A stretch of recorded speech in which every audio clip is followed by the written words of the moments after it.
In 1941, the United States reluctantly entered the Second World War after being attacked at Pearl Harbor. For most people, life was never the same again.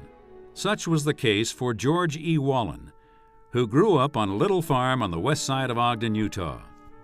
He attended Weber High School and entered the Navy in 1943. Hoping to be assigned as an aircraft mechanic, he had already been trained and actually employed as a crew chief at a flight test section at Hill Field before he was drafted. But despite his experience, he was assigned to the Medical Corps. Before long, he graduated top in his class from Hospital Corpsman School, and he was assigned to a military hospital in San Diego, where he quickly became bored emptying bedpans. Now, this nurse got mad at me one day and was going to send me to the Marine Corps, and I told her she wasn't sending me anywhere. I went over and volunteered. He trained hard with his Marine unit, preparing for battle that would undoubtedly come. In the summer of 1944, George and his unit boarded ships headed for Micronesia and the invasion of Guam. But upon reaching Hawaii, their orders were canceled, and they stayed on the Big Island training for another 6 long months. Finally, his unit got word that they were being shipped out. Although rumors were plentiful, they didn't know where they were going. It was about 3 weeks aboard ship, 2 weeks before we finally got word we was going to hit Iwo Jima. It was going to be on the 19th of February, 1945. I remember the exact date. We got word that our regiment, the 26th Marine Regiment, the 5th Marine Division, was going to be held in reserves. That afternoon, his unit boarded their landing craft and prepared for the assault. When they hit the beach, they were pinned down by enemy artillery. It was then George began to realize what he was in for. I realized, of all things, my responsibility was to take care of these casualties when we hit. Now, initially, of course, they hit Marines and so on. When they was being hit, they would look for a shell hole or a foxhole or get out of the line of fire. But me as a corpsman, it was my responsibility to go out and take care of them. And that really bothered me to think that, am I really going to be able to do that?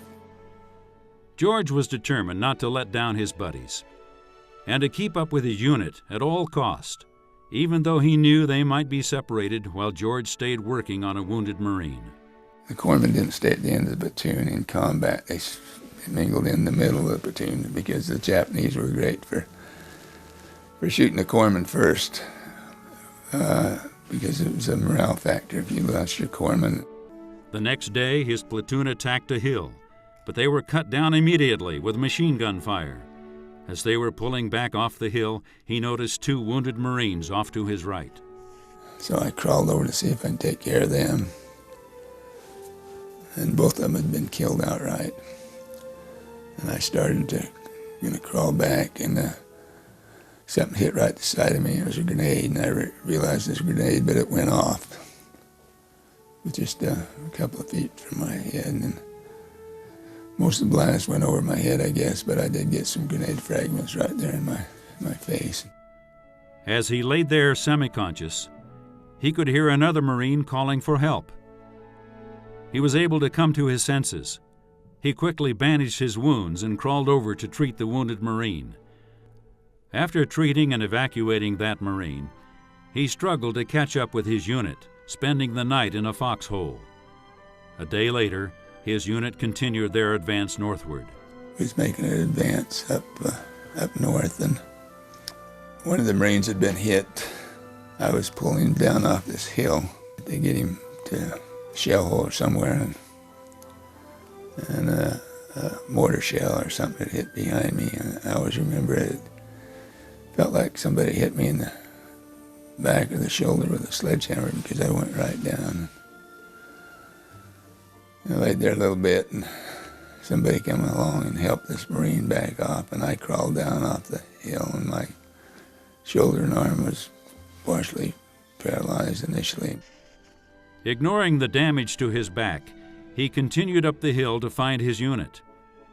On the way, another platoon leader asked George to treat 2 more casualties. I came by this hole, this big shell hole, and there's 4 or 5 Marines in the shell hole. I was just going to ask him, where the casualty was, but before I could get there, or get a chance to ask him, artillery mortar shell hit right in the hole with all these Marines. And I went to get up to see if I'd go help him, and I found out I couldn't get up. My leg collapsed, and I looked at my leg, and my boot had been partially blown off, and my leg was bleeding. And I sit there a minute and put a battle dressing on my leg and took a shot of morphine, and then started crawling over towards the hole. And I got over there, and this Marine that had lost both his legs, I was getting a tourniquet on him, and then 2 corpsmen came up and just helped with the others. After being treated at the field hospital, George was transferred to a ship offshore and sent to a naval hospital in Hawaii.